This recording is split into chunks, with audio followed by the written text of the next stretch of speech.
This is June 24, 2025, 6 p.m. regular meeting. Please silence your cell phones and other electronic devices. Will please stand for the invocation given by Pastor John Pate, Eaglesville Baptist Church, followed by the pledge. Thank you for having me this evening. And before I pray, I would like to just share one verse of encouragement and just a word to you, board, how important you are to me and my family. Not only do my wife and I both reside in Meriwether County, my 4 adult children do, and the 17 grandchildren of ours that they're raising in this county. So know that we pray for you and we thank you, and we know that this is a very important work. The decisions that you make, you well know, affect us more than our state and federal. But with that, let me just share a verse. What you're doing tonight is God's work according to Scripture. Romans 13:1 says, every person is to be in subjection to the governing authorities, for there is no authority except from God, and those which exist have been appointed by God. God has ordained our government. Thank you so much for serving in the capacity, and let's pray and ask God's blessing upon it. Father, we are grateful to be here tonight. Thank you for this board of commissioners, for the time that they put into it, the thought that they put into it, not only for the betterment of their families, Lord, but for all the good people of this great county. And we just ask you now that you would go before them. Lord, again, government is by your hand. It is to be a blessing, and it's to be for the good of the people. And we ask you, Lord, now, give them the wisdom that they need in the decisions, the hard decisions often that they make. Give them unity as they look at the different options. And we ask you, Lord, that you would just bless them, bless their efforts and their time. We pray you'd bless their families as well. And again, thank you so much for them. And it's in Christ's name we pray. Amen. Amen. I pledge allegiance to the flag of the United States of America and to the republic for which it stands, one nation, under God, indivisible, with liberty and justice for all.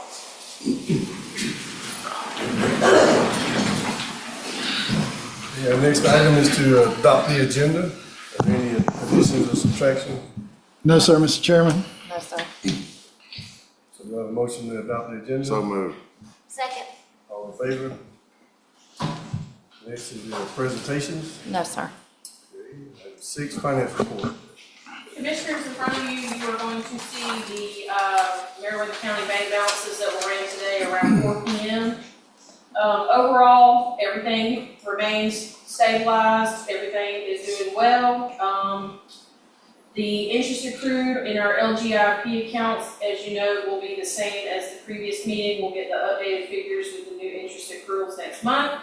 We did add a new line item for the 2025 T-SPLOS, and we've updated that balance for you. The tipping and host fees will also be updated in July, as those are quarterly. Below that, you will see the June distributions for the lost SPLOS and both T-SPLOS distributions. Just to note that we did have to pull money from our LGIP, the general fund that I have bolded for you. If $541,000 was pulled on June the 9th and replenished the general fund in order to pay for the Irma insurance bill, which was a little over $650,000. This is an annual property liability bill that if we pay in full, we get a 5% discount. Also to notate, you'll see the general fund has a really healthy balance. That is due to the LRA monies we have received, so the balance is reflecting of that. If you turn over, you'll see your SPLOS and T-SPLOS commitments. Once again, I have added the 2025 T-SPLOS, so you can see the cash in bank per ledger. You'll see the 2020 SPLOS balance sits over $912,000 as of today. The T-SPLOS balance, which is combining the 2020 and 2025 funds, sit over $467,000 as of today. I have added also the LRA monies received. You can see that balance there over $1,018,000.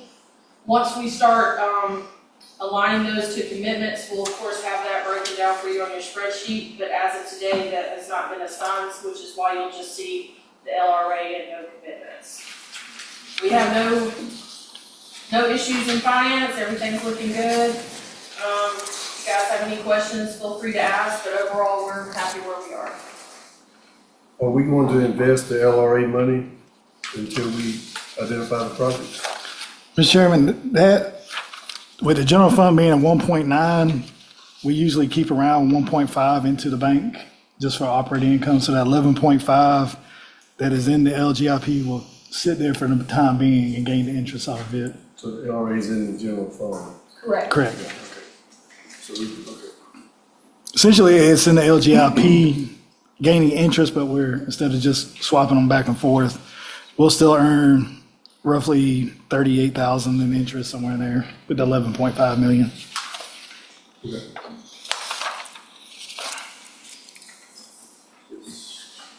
It would be nice if, say, once a quarter, we update the total interest earned in this meeting for the citizens to be able to see how much we're creating that is, not going to require tax dollars.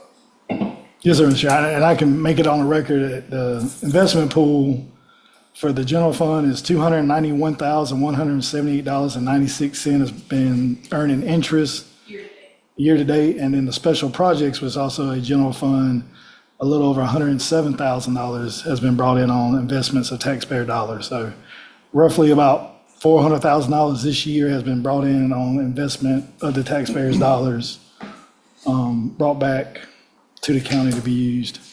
Yeah, I have it set up to where it notates month to date and year to date, but if you would prefer, I can update it to quarterly instead of monthly. No, this is great, just to Okay. let me, once a quarter, Just, let the public Put it on know. the record for Gotcha. Yeah, this is how much, because, we're managing it while we wait for the project to be completed and pay the bills, and it's earning money during that process. I think it's just valuable for the public to know that. yes, sir. And I'll have a more in-depth on that one at the next meeting with the board's request about the special project allocation breakdown. Okay. Any other questions or comments about the finance report? Any department heads speaking today? No, sir, Mr. Chairman. Okay, any citizen comment? No, sir. Next is the minutes from June 9th, 2025, special call meeting at 4 p.m. Everyone had a chance to review those. Any amendments need to be made? I'll make a motion, 7 minutes. Second. All in favor? Item 2 is minutes from June 9th, 2025, regular meeting at 6 p.m. Hold on, You weren't here. I wasn't here at that one. I thought you was doing the 6 o'clock, so, I shouldn't have made that motion. I'll make a motion, we approve the minutes from the special call meeting At 4 p.m. at 4 p.m. Second. All in favor? Okay. Minutes from the June 9th, 2025, regular meeting at 6 p.m. Any changes need to be made to that? I'll make a motion, we approve the minutes from the June 9th, 2025 regular meeting at 6 p.m. Second. All in favor? Okay. Right along in the public hearing, item 1 is case number P25-006. Request from Mark Worcester for a variance of front setback lines in the Hidden Meadows subdivision, parcel 164-003. Need a motion to go into public hearing. So move. Second. All in favor? Public hearing at 6:09. Good evening, Commissioners. So before you guys in your packets, you have the application from Mark Worcester for the Hidden Meadows subdivision, which is up there in Alberton. Subdivision was approved back in '21, but due to the roads and all that being built, it's just now being developed. And during this time, they realized that if they continue with the 115-foot setback from curb to setback line, it would give the lots no backyard, only front yards. And looking at some of the previous notes from other subdivisions, the 75-foot was normal for anybody that had for these roads because they're not as wide as the regular roads are. And plus this one has curb and gutter. So the 75-foot setback from center line of road is something that would be very compatible for the location.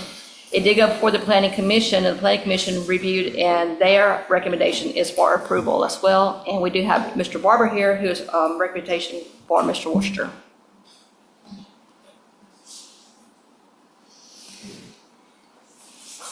Is there anyone that'd like to speak in favor of this request?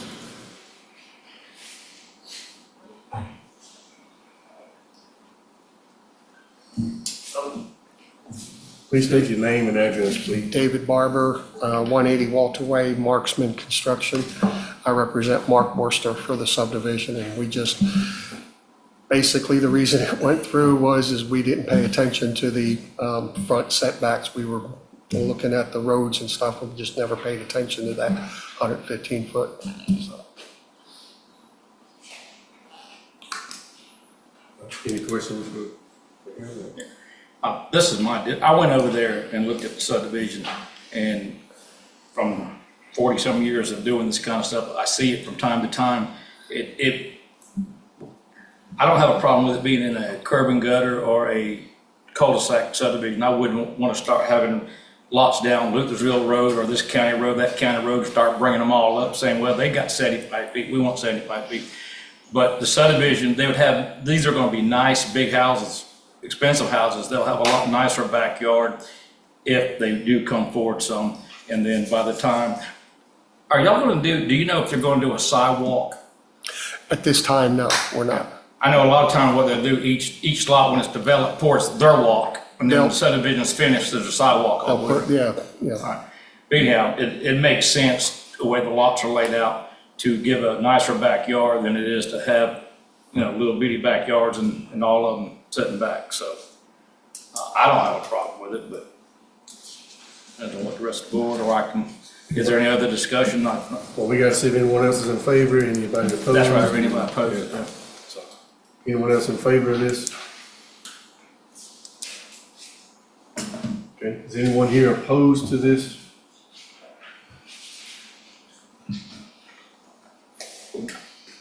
Okay, any discussion among the board before we come out of public hearing? Any motion to come out of public hearing? I'll make a motion to come out of public hearing. Second. All in favor? Out of public hearing, 6:12. Okay, Mr. Chairman, if there's no further discussion, I'll make a motion to allow the variance in this particular subdivision or a subdivision with curb and gutter at this time. so is that your motion to allow this variance? This is not changing the ordinance, this is just. No, it's just for this just- subdivision, just for this Hidden Meadows. You're saying due to the curb and gutter. Curb and gutter and the location, yeah. I'll second that. All right, all in favor? Okay, motion passes. Next item is public hearing for case number P25-007. Request from Roger Lumsden to close Cane Creek Road, from Old Woodbury Highway to the creek. This will close Cane Creek Road from Highway 85 to Old Woodbury Highway. Any motion going to public hearing? I'll make a motion to go to public hearing. Second. All in favor? Public hearing 6:13. Coming before you guys is from Roger Lumsden. He's requesting the closure of the remaining part of Cane Creek Road. You have already closed from Highway 85 to the creek. He has now purchased a property on the other side of the creek from the brothers. And it's from Old Woodbury Road to the creek. And he's asking he asked him that we close this section as well, and this would completely close off Cane Creek Road. The planning board actually heard the case, and their recommendation was to close, of course, at no cost to the commissioners, or to the citizens, excuse me. And that if it was to ever be opened again in the future, it continue the name of Cane Creek. Mr. Roger could not be here today, but he does have representation. Okay. Someone here to speak in favor of this? If you would like to speak, you can, if not. All right. Is there anyone here who'd like to speak in opposition to this?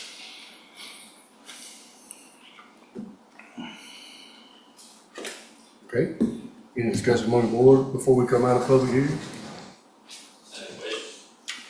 If we close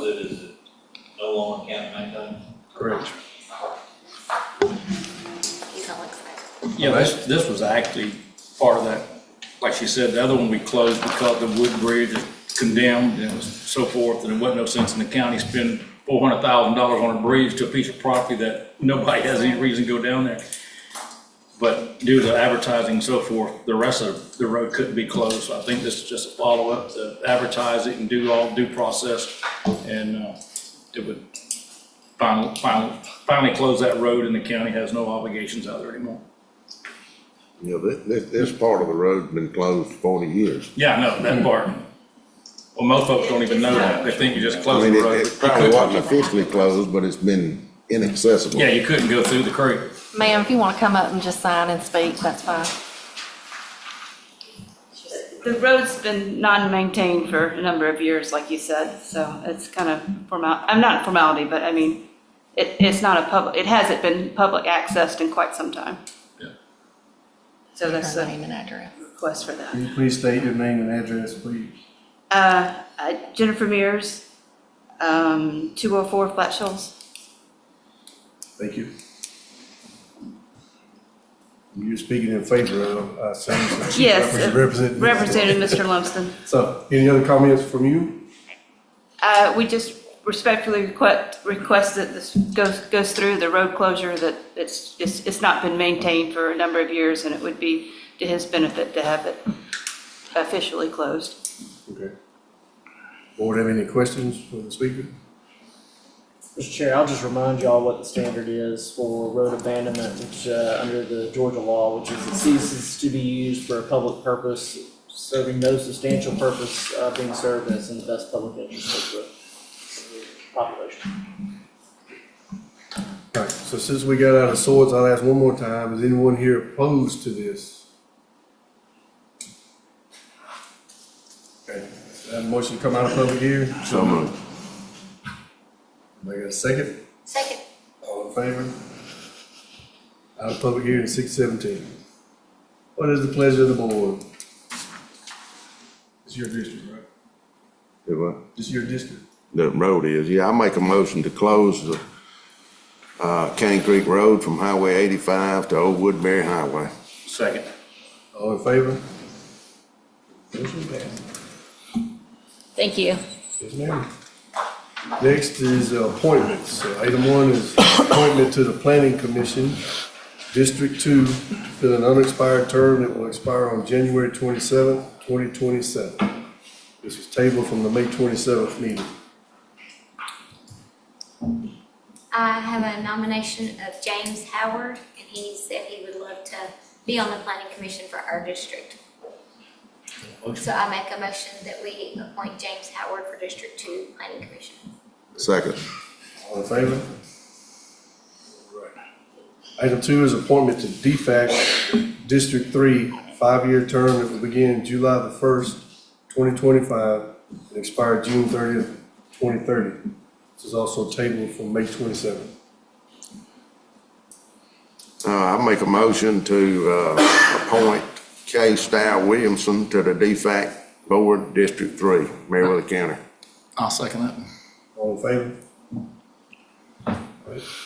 Item 3 is appointment to the Pathways Community Service Board, 3-year term that will begin on July the 1st, 2025, and expire June 30th, 2028. This is also tabled from May 27th. This is non-district specific. I don't have anyone in mind. Do any of you? Is this the one that we were gonna see if Jennifer Jones wanted to stay on? Correct. So I make a motion, we table that to the July 7th meeting, so we can talk with her and find out for sure. I'll second it. All in favor? Item 4 is appointment to the Recreation Advisory Board, District 2. This is a 1-year term that will begin July the 1st, 2025, expire on June 30th, 2026. This was tabled from our June 9th meeting. I make a motion, we appoint Shannon Snyder to the Recreation Advisory Board for District 2. Second. All in favor? Item 5 is appointment to the Recreation Advisory Board, District 4. It's a 1-year term that will begin on July the 1st, 2025, expire on June 30th, 2026. This was also tabled on June the 9th. Commissioner Threadgill said he does have someone in mind. He would request that that be tabled to the next meeting. Okay, so I'll make a motion for him to table this until the. July 7th. July 7th, regular meeting.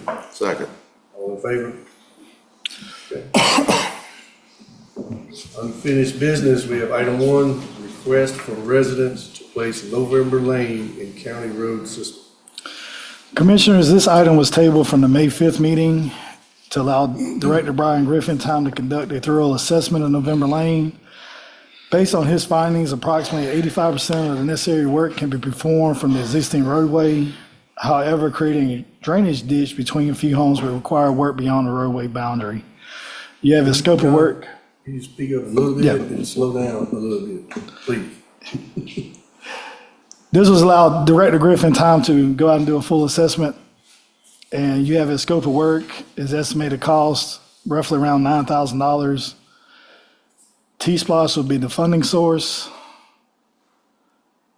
And it would be at the pleasure of the board. If the board chooses to accept November Lane as a county maintained road, legal counsel has advised the following requirements must be met: a survey plat, a professional plat from a licensed surveyor showing the road alignment and the right-of-way needed for maintenance.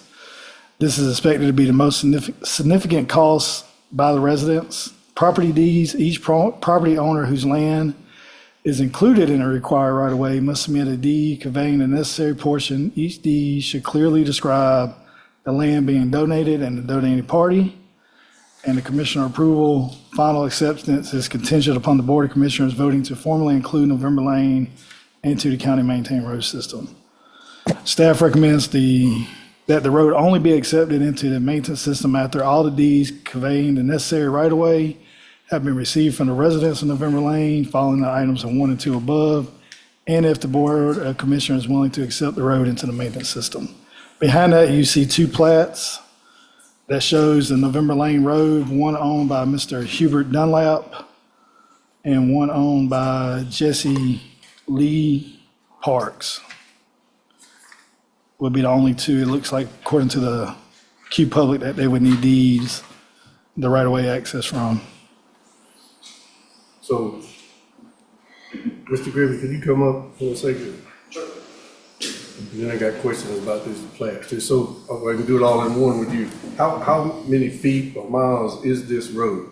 Because according to the plats you're saying, referencing here, there's more land involved in those 2. This shows November Lane coming down and then splitting and turning. No, it just goes in at dead ends. The other split is a driveway. So that's not actually, okay. No, sir. You know, I say Crawford Creek. You see it? Yeah, the Crawford Creek on the first blue box should be November Lane. I don't know why it's labeled Crawford Creek. That's the entrance of November Lane. Yeah, I understood that. But as you go down, It curves around. November Lane is in the curve, not Yeah. the straight. So which, That deads end into just the woods, I believe. Now it goes into a driveway, into a house, yeah, down at the very Yeah, there's the bottom, house right there. straight in front of us. we would follow more the straightest. Okay. So when it was brought before us before, there were concerns of the washout and then getting into their yard, damaging their well, their houses and all of those things. Does all of this you've listed here address that It does. for $9,000? Is that what you said? Yeah, roughly $9,000. But we need the right of way deeded over for you to accomplish that. And we'd have to get a permission, because even after it's deeded over to the county, we're still gonna have to get off the right of way in order to finish the work to make it function properly. Okay. It's about 85% can be done from the new road if it's accepted, but there's some of it we're gonna have to take down between the houses. So in addition to the right-of-way acquisition, there would need to be a construction easement? Is that Yes. what you're basically saying? Or a no-fault clause, something, a contract saying that we're at no fault for getting off if we tear something up in somebody's yard. You looked at it, you confident that once you do whatever works needs to be done out there, we're not gonna start having homeowners call and say they're having drainage issue, water's coming in, and now we gotta go on their property and fix it because of what we created? I mean, there's always gonna be maintenance because Well, yeah. we're channeling all the water to a certain location, and as leaves fall and gravel runs in it, at some point it'll have to be maintained. We can maintain our 85%, but it's still gonna give them a problem further down the road between those houses unless they maintain their own ditch line. My concern is when we have someone come in and want to put in a road, it has to be brought to county standards before we take it in as a county road. So are we going to be setting a precedent of there's this private road coming through that's been maintained by homeowners for 20 plus years, and now just because they sign the paperwork, the county comes in and now we're responsible, when in the past it's always been you had to get the road, get it county approved beforehand, then we will take ownership of the road. This seems like we're doing it backwards to me. I think with this one it was once a county road. No. It was private and the county was granted a one-time, I guess, The county board of commissioners during a meeting at once granted work to be done. yeah, it's a on one-time private access. road Back in early 2000s. Don't know if that was the right move to make at that time, but we have never been able to find in the minutes or back through history where it has been a county maintained road. Correct. Okay. So it's always been private as far as we can find back, and now. So I say the standard is that we make that that developer or whoever get it to county standards before we take it over as a county road. So this seems backwards to me. So if I remember correctly, what we just heard not too long ago talking about Crawford or some property, they were gonna go in there and get this road brought up to standards and wanting us to consider to take it after they do all that. That's So- a different property. Oh, I know it's different. Oh, okay. What I'm saying is, are we gonna have them come back in and go, well, we want y'all to include this road too and do all the work on it Right. like you're doing on that road? It's very possible. We told them that they had to do all that. Right. I think they offered to do that. We weren't gonna do it. No, but they did offer it if we would take it over. It's a little bit different presentation, yeah. Commissioner, this was brought forward due to, like County Clerk Stevens stated, that back in 2011, I want to say, and maybe before that, it was in the 2000s that the board granted a one-time right-of-way for them to go out there and fix the issue. And Ms. Dunlap came and presented that issue made it worse. And she's requesting us to take it back under the county road system to fix that issue that was granted a one-time easement at that time to fix it. She believes that during that time, whoever the public works director was, or whoever went out there and fixed it, caused more damage than good. So what's to stop that from happening again is my concern. If we go out there and fix it again, even if it becomes county maintained and then there's still flooding issues, we're still in the same situation that we were already in. That's my concern. Well, we're in a different situation because then So they they're don't blame us. liable to their property, whereas right now we're not. Right. And We're in a it's- worse situation. And anytime you channel water and try to control it, you have to constantly maintain it or it's gonna do what water does, which is go downhill.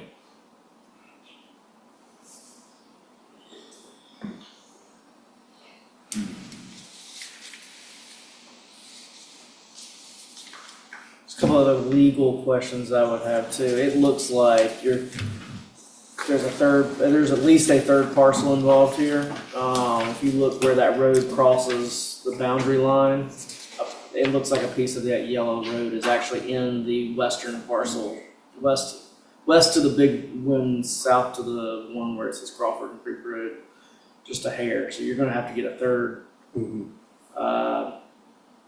homeowner involved. Additionally, if you're gonna maintain all the way down that bottom stretch, I don't know how much room you're gonna need off of that, but there's two houses to the side. Can be And tight. if you're gonna need some of their property, either for construction purposes or for right-of-way acquisition, they're gonna have to be involved too. So you potentially have 5 properties involved, not just 2.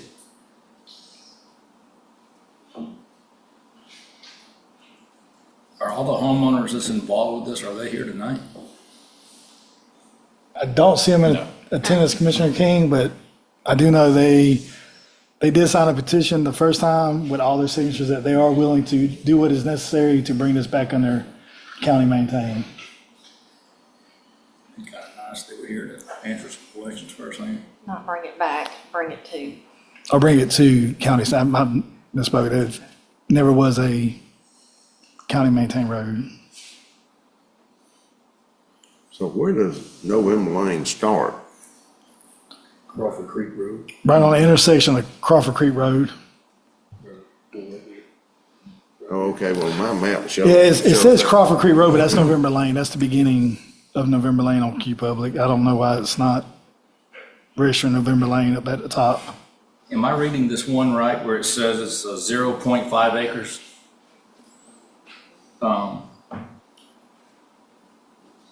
$5765 Dallas Mill Road is only a half an acre. That's, So what's this sheet right here? It's got the parcel number, residential owner's name, I didn't call it out, the address, the physical value. address is Crawford Creek. That's It says acres, 0.5. Yes. what we have it listed as. Is that a half acre? We have it listed as. So if they have to give up any right of way, they're not gonna have much. I'm just trying to understand. Could be reading it wrong, but I deal with land all the time, and it says 0.5. That You also was, want to know where sewer lines are. What's that? You also want to know where sewer lines are on these lots. Yeah. Sewer lines, because they Where gotta they have Septic. a backup area as well as the sewer lines go back. It's bigger than 0.5. So you're getting into It smaller does. lots bigger than one. and you I take know, but land. he can't put sewer lines on it after we take the property. I say, yeah, that's what I'm she's saying. If If we're you- taking the property and putting a road in, we're talking about damaging somebody's sewer septic lines as Or their well. future location. Yeah, or a future location. That won't work. I know Q Public has that as 0.5 acres, but that looks like a bigger lot to me. It looks like it's a larger lot than the one above it, and the one above it's 0.91. Yes.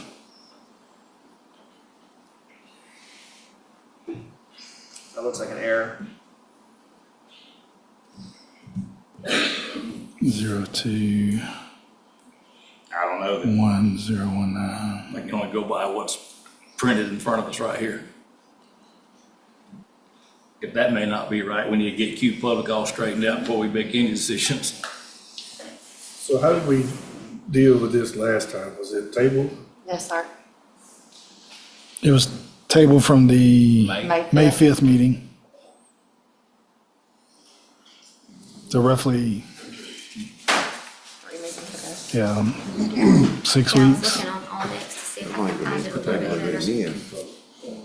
Well, that's the Q Public thing, but Onyx is normally a little more accurate. The board wishes we can table this at the next meeting. I can get the parties to be present at that meeting. We reached out to them, staff reached out to them on Friday and let them know we was having a meeting, and we never got a response back I'll from make a them. motion to do that, to table this until the July 7th meeting with condition that all responsible property owners are present. Okay. If not, we'll deny and move on. Second. All in favor? Okay. I mean, it's in my district, so that's why I made the motion. Item 2 is discussion on releasing the agenda packet to the public. Commissioners, this item was tabled during the March 25th, 2025 meeting to allow staff a 90-day period to evaluate whether Civic Plus software used by County Clerk Ms. Stevens could automatically redact the necessary information. Her findings have been compiled and are provided for your review.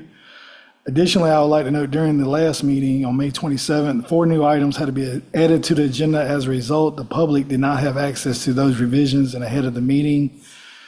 Moving forward, staff will prepare agenda packets based on the direction provided by the Board of Commissioners, and Ms. Stevens will present her results from her research during a 90-day period. Back in March, the board asked me to explore the possibility of making full agenda packets available to the public before board meetings. And over the last 90 days, I reviewed what Civic Clerk can do, looked at how and when departments send their materials, and made sure everything lines up with the Georgia Open Records Act. Just to be clear, I support transparency and public access to information, but with that comes a responsibility to protect confidential or legally sensitive information, so there's no easy one-size-fits-all answer when it comes to the agenda packets. What I did find was Civic Clerk does not offer auto-redaction. Anything that needs to be redacted, like personal contact info, legal documents, or personnel-related items, has to be reviewed and redacted by hand. A lot of what I receive includes protective or sensitive information. Even if departments help by redacting their own content, I still have to review everything. The legal responsibility for what's released publicly lies with me as the custodian of records. Sometimes I don't receive all the information in time to review everything thoroughly before the meeting. If we publish the packets too early, we risk putting out incomplete or non-compliant content, and that opens the county up to a liability. I also have to manage the required meeting advertising and public notices, which take time and need to be coordinated with packet preparation. We meet on the first Monday and the fourth Tuesday of each month, which can be a quick turnaround, and there needs to be enough time built in for a proper review. I will have Haley, an administrative assistant, beginning training in September, which will help with preparation, but final review and compliance will still be my responsibility. Yeah. Considerations for the public release of the documents. Based on what I've reviewed, there may be a path forward where certain types of documents, such as issue papers, could potentially be included in agenda packets released to the public before the meetings. These types of materials are generally informational and less likely to contain content that falls under legal exemptions. On the other hand, documents such as contracts, agreements, or items containing legal, financial, or personally identifiable information typically require more detailed review. These materials often carry a higher risk and would need to be reviewed carefully before being made public to avoid the release of sensitive or protected content. I'm not making a recommendation at this time. My goal is to share the findings and help the board consider what types of content can be released responsibly should the board decide to move in that direction. I remain available to support whichever path is chosen. Options to consider. We can continue with the current process where agendas are posted in advance of meetings. Full packets are made available upon request or released after the meeting once the clerk has had time to review and redact any protected information. We release the full packets after the meeting, where full agenda packets could be released publicly following each meeting after the clerk has conducted a complete legal review and removed any content that falls under exemptions in the Open Records Act. Or 3, we could release select documents prior to meetings. Materials such as issue papers may be released publicly ahead of meetings, while more sensitive items such as contracts, agreements, or documents containing legal or personal information remain internal until fully reviewed and cleared by legal and the clerk. It's important to note that agendas may be amended during meetings, and in such cases, documents or issue papers associated with last-minute additions may not be available to the public in advance. I do appreciate the opportunity to conduct this review and to support the board's interest in transparency. I'm not opposed to the idea of increasing public access to agenda materials, and I understand why it matters to the public, and I'm committed to helping make information available when it's appropriate to do so. At the same time, it's important to remember that any public release of packet materials needs to be handled carefully. As the custodian of records, I'm legally responsible for what gets released, and I have to make sure anything shared is in full compliance with the Georgia Open Records Act. That means I need enough time to review the documents and coordinate with departments to make sure nothing protective or sensitive is included by mistake. There are often last-minute changes to agendas or materials that arrive late in the process, and sometimes even during the meeting itself. In those cases, it just simply isn't possible to ensure those items are ready or appropriate for public release beforehand. I'm not offering a recommendation, just sharing what I found and laying out what could be workable. I'm open to whichever direction the board decides to take, and I'll do everything I can to make sure it's carried out the right way with the time and attention it takes to do it responsibly. All right, question, council. Everything's subject to open records. What would be redacted if somebody came in and said, I want the commissioner's packet from such and such? It's all open record. Once somebody comes and applies for something, fills out an application and all that, it's all open record. Yes, sir, it is open It's record. open record subject to redaction. Subject to Open redaction. records allows you to redact certain information. So you're wanting to know what I would have to redact? What kind of I get information would be redacted? applications. Employee addresses, employee personal telephone numbers, personal emails, social security numbers, dates of birth, mother's middle name. But they're already redacted from our packet when we get them. It's already been done. If it's caught. If I have time to catch it. Health-related information. I mean, if you want to read the entire open records exemptions, there's about 50-something exemptions. Well, employees and stuff and all that we do in executive session. I thought we were just talking about, I called around today, several other counties, including Coweta County. They put it out there online 24 hours in advance. They said they do that because if not, it's a lot less headache than having to deal with open records. And it's dependent upon how that information is received by their clerk, because there's times when I may miss something that you guys have in your packet that has phone numbers and information from zoning request or anything like that, that's not pre-redacted before I get it. Right. So, I mean. No, that's what I was trying to understand. I didn't know, I thought once somebody fills something out and submits it, it's, all that's open record. It's not redacted or hid, or, so I didn't know. No, I can't release phone numbers of employees. I can't release Not addresses. employees, or- why would we talk about employees? I I thought we were can't- talking about our packets like zoning, variances. So if someone does an application, usually on that application, they'll have things like their personal email address, their phone number, and there's, under the Open Records Act, there's both a section for employees and for public. They have different criteria, but they overlap to some extent. Some I of see. those things would be covered. For instance, a personal address might be exempt under 20 where it wouldn't be under 21, and you have to figure out which one's applying. I was focusing on our county employees. Correct. Say we wouldn't have nothing like that in our packet, no-how. So, One suggestion that I did make when I was reading the summary was, if you wanted to release something ahead of time to the public, and again, I'm all for the transparency of it. You could release maybe your issue papers. Those do not have anything but personal, like basic informational items. I just want to make sure that when I release something to the public, that I'm not releasing the wrong thing to the public. I can agree with that 100%. I just think it'd be nice, and I didn't start all this or bring it up, but just my mind thought. I think it would be great for citizens to be able to look and go, oh, wow, this is on the topic tomorrow night. That's I'm right. going. No one ever knows. Everybody will go, we never know what y'all are doing. So I don't want nobody to think we're hiding anything. But at the same time, I would like citizens to have the opportunity to go, oh, tomorrow night they're going to be looking at this zoning thing or whatever, and they have the right to attend the meeting and voice their opinion. That's all. But I don't want us to do anything we're going to get in trouble with. And I hope y'all do know what we're doing. I do try to send y'all the packet. No, he's talking about the No, I'm public. talking about citizens. When is the agenda put out to the public? The agenda goes out usually the Friday before the meeting. And in there is the items that we're gonna be discussing. And there are the items that are going to be It just doesn't have discussed. the detailed information that a group of people. are Doesn't gonna have see. all the detailed backup information at that point sometimes. Sometimes you guys get your packet on Saturday. Sometimes you get your packet on Sunday. If I don't have time to get it together, I'm at the mercy of information given to me. Well, that's why when I was the one who made the request for us to do it. And that's why when I did it, I said just the morning of, or by lunchtime, the day of the meeting, so that it wouldn't be that it had to get out by the Friday before the meeting or anything like that. I would be okay if we had the issue papers released so that if they wanted to pull it up and read it to have more information, because when you're sitting as a citizen, we appreciate when they come to the meetings. Like, I love that there's a full room tonight. I very much appreciate that y'all are here. And I want you to know what's going on. And so if there's numbers on a piece of paper and you can't hear them read, I want you to be able to read and follow along. I would love it to talk with Matthew and see if maybe we could put the packet, what we're seeing on our iPads, on the screen. Maybe that could be an option, that the agenda, that the packet came up on the screen. That way you had time to redact everything, but the citizens who are here can see it, or if they're watching from home, they can see that on the screen to read along. I agree. For the transparency of the citizens getting to know what's going on, there's not a secret going on up here. I want everybody to feel comfortable and be a part, and I want people involved in what's going on in our county government. I totally That's agree. why I was asking for it.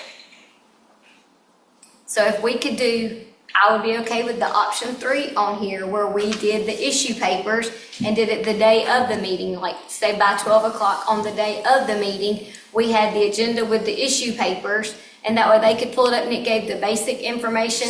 If they had a question, they could call their commissioner or call the county office to learn more about it so that they could come, and then they would have that clarity. That's not a bad idea. At the pleasure of the board. Which idea is not bad. What she was just So saying. just I'll make a motion, The we- issuance paper, not the whole packet and having to go through and redact and all that, but something where they, I've had people come up to me and go, man, what are y'all working on? I never know what y'all got going on at the county. They're not I'll gonna make come to a every motion. meeting just to come. I make a motion, we go with option 3, that we release the issue papers publicly the day of the meeting, while the more sensitive items are just in the commissioner's packet, but that information is made available online the day of the meeting, and to follow up and check and see if we can have it put on the screen during the meetings, So you want the issue papers only released the day the day of the of the meeting. meeting? Okay. you gonna add the screen part into this motion, or you wanna just hope that we can get that done one day? Because you put it in your motion, we gotta do it, and ain't nobody sitting out there that's gonna be able to walk over there and look at the screen and so forth. So are you gonna make that part of your motion? It has to be I on will the screen. separate that. Okay. I will separate that and then we'll add that next. So we want a motion to release the issue papers the day of the meeting, Yes. withholding more sensitive till after the meeting. Yes. Okay. I'll second that. Got a motion and a second, all in favor? Okay. Right.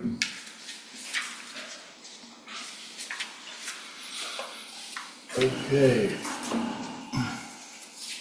Item 3, discussion on Meadows Boone Road. Commissioners, this item was tabled during the May 5th meeting to allow staff time to investigate whether a public hearing had ever been held regarding the potential closure of Meadows Boone Road. Upon review of all the Board of Commissioners meetings agenda since the matter was initially raised on June 8th, 2025, staff found no record of Meadows Boone Road being reconsidered or formally presented to the board for closure. Since that time, a gate has been placed on the road and the county has ceased all maintenance activities there. Mr. Scott Bowden has now requested that Meadow Boone's Road be restored to county standards at his own expense, after which he is asking that the county assume responsibility for ongoing maintenance. Alternatively, the board may choose to schedule a public hearing to determine whether the road should be permanently closed. Behind that, you will see the June 8, 2005 meeting where Meadow Boone Road was presented, and staff has went through and physically looked at every agenda since then. It has never been a public hearing held. And this is the one that they were offering to. Bring up the standards and. Standards. Correct. But then that would be no different if a developer did go out here and buy a piece of property, put a road in, put it to county standards, and then we took it over. So this was already showing on record as being a county road. What's that? This was already showing on record as being a county road. You're saying it's never been officially closed, it's just been It's gated? been gated up and Right. county has not maintained it past the gate. It looks like, based on what I'm looking at, Mr. Atkins had come before the board requesting to put fence gates up. He was told by the attorney at that time that a public hearing would need to be held to close that road, and that the administrator would let them know once that was advertised. We can't find anything where it was done after that.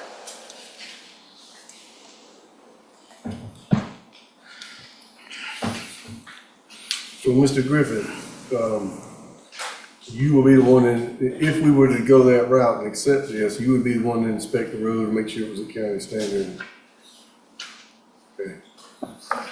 So we need to decide whether we want to accept their proposal to bring the road back up to county conditions and accept it back in, or set a public hearing to close it. Correct, Mr. Chairman. I think we need to set a public hearing. You putting that in a motion? I make a motion to set a public hearing. What day? What date? What date? You have to advertise, right? Yes, you'll have You'll to have to do advertise. that, won't you? What's the last I one in think it's July? gotta have at least a 45 couple days. weeks, so. I've actually got it up. The 45? 15, no more than 45. That's right. So July the 22nd? 22nd. Is that enough time? Yes. July 22nd. You want me down? And the public hearing would be for what? Just right here what it says. To discuss Determine whether this closing. road should be permanently closed. Okay, so we have a motion for a public hearing to discuss whether Meadows Boone Road should be permanently closed on July 22nd, 2025. I'll second that. All right, all in favor? Any opposed? Got it?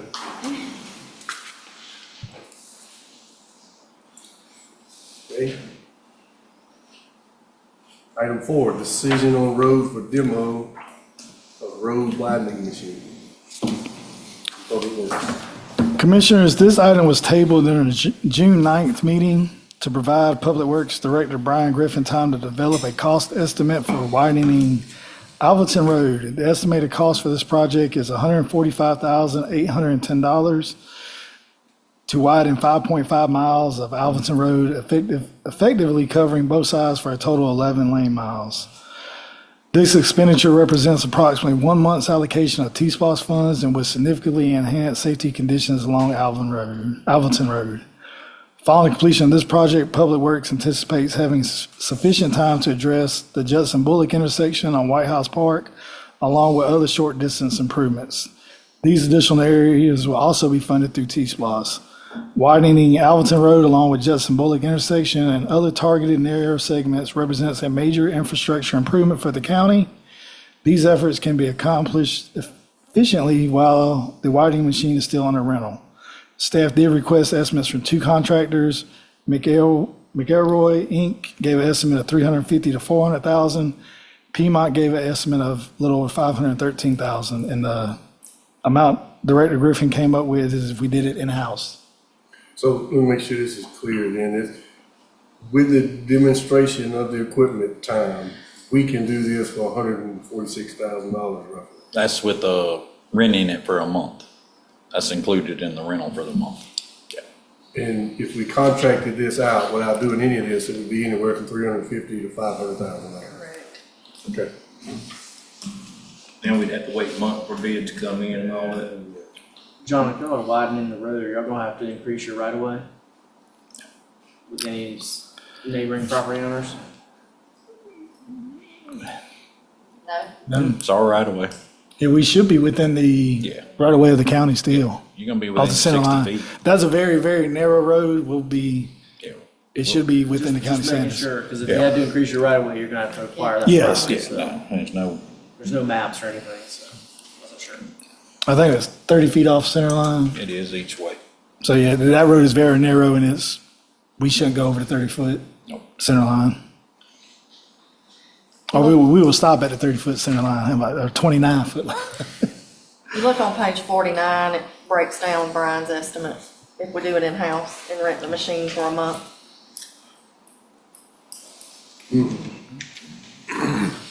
Now, that totals up to just under $146,000. That's not the cost to do Judson Bullock or any other, that'll be in addition to. The material would be in addition, extra material, extra trucking for each site that we go to. But the rental fee would be for the whole month. Okay. And then because the board wouldn't have to approve that material to do normal maintenance that you guys are gonna be doing, really. Correct. The largest thing is the rental of the equipment. And then the asphalt. Well, if we're using T-SPOS funds, it would need board approval as a restricted fund. For the material on the other road. Correct. Shot and asphalt on it. That's just for the one road, 12.5 miles, you 12.5 million. Yeah, 2025 T-SPOS allocation for the county was 145,000, let me show them right. Oh, for the county, it was 156,683.76. So it's 1 month allocation will cover Alvinton Road. And then, probably Judson Bullock as well. Plus we will use the 2020 500 and about $250,000 still in the 2020. So the reason I was asking that is because if you're gonna have time to do other roads, we need to go ahead and approve enough money to do the material for those roads. Because you don't wanna have just enough money to do Alvinton Road. Sure. And you got the equipment, then you gotta wait on us to meet again to get approval to get the material to do the others, and then the release time is up.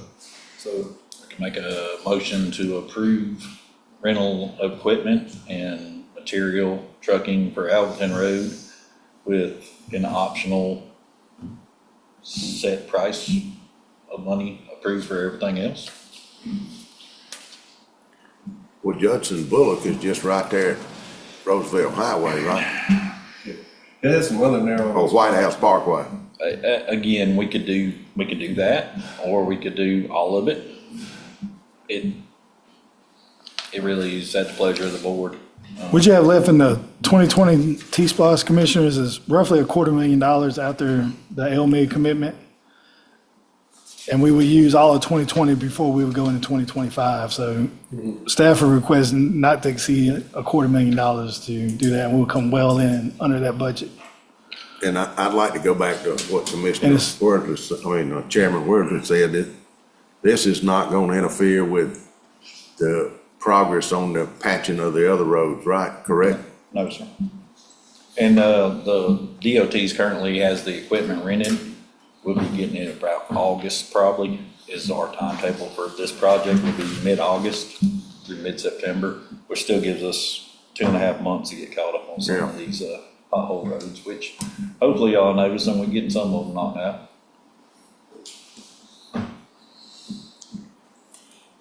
I'd like to make a motion to approve this request, not to exceed $200,000.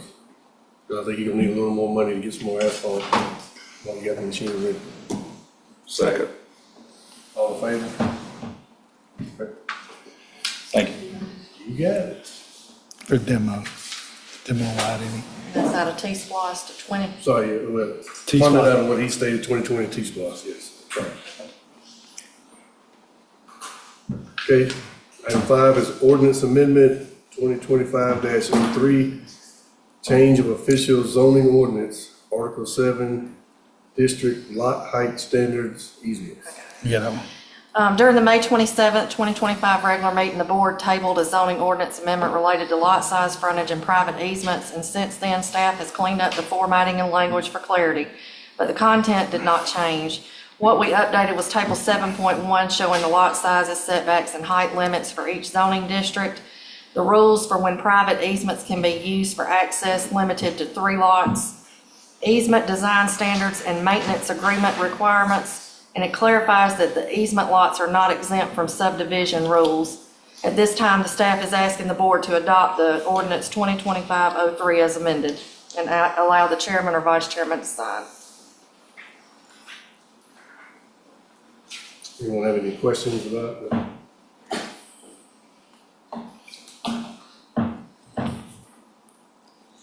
We reviewed this multiple times, so. Anyone like to make a motion? I make a motion to adopt the ordinance 2025-03 as amended and allow the chair and vice chair to sign. Second. All in favor? Thank you. Okay. New business now, 2025 to 2026 state agency request. Allow chair, vice chair to sign UGA county extension agent and contract renewal. Commissioner, I'd just like to make note on page 56 and 57, Ms. Harmon's name is misspelled. It's Harman, not O-N. County 4H Extension Agent Ms. Ashley Harmon is here to present today to her proposed budget, which includes a requested increase of $4,165. This amount covers a modest salary adjustment and associated benefits totaling just over $3,100. After reviewing her request and considering her contributions to the youth and community of Meriwether County, I am recommending to the Board of Commissioners to approve a more subtle adjustment, specifically $5,000 annually in associated benefits for a total of $6,478.